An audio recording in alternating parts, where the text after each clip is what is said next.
At the top of my teaching philosophy is encouraging a growth mindset, or the faith that all students are capable of learning. Since some students may feel discouraged at times, I consistently emphasize that although they have not mastered the skill yet, hard work will eventually guide them to understanding. In this clip, I am administering a math talk, in which I encourage every student to share his or her chosen strategy as a way to support their learning, no matter how they choose to approach it. I also made it extremely clear that we as a class embrace mistakes and use them as a way to grow as learners rather than bring ourselves down. After a short or mini lesson or full class direction, students should be given the opportunity to work in partners or small groups.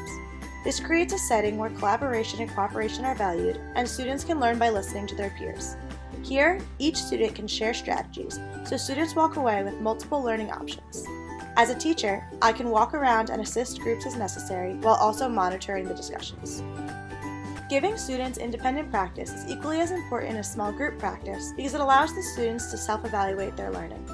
It is here that students develop skills that help them further their own learning by using their own ideas to form opinions, solve problems, and practice the strategies learned in whole class and small group interactions.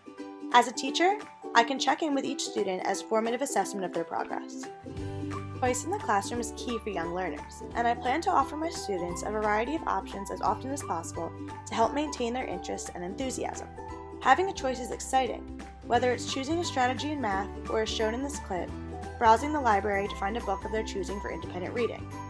Reading is the best way to learn, and students should have access to the library to ensure they have an engaging novel of their choosing at all times. I would like to resurface my students' love of reading that was once so overwhelming but has since been washed away through testing and assessments. Reading aloud is the perfect way to do that. The way out, cried June. Yes, the way out, the exit. It's instructions for the way out of Ember. So it is real, June said. When the students can visualize the setting, hear the pauses in the story, or feel the emotion behind a character's voice, they are more likely to remain engaged and intrigued. Reading aloud to the students models fluent reading as they hear the emphasis and pauses they should acknowledge in their own reading.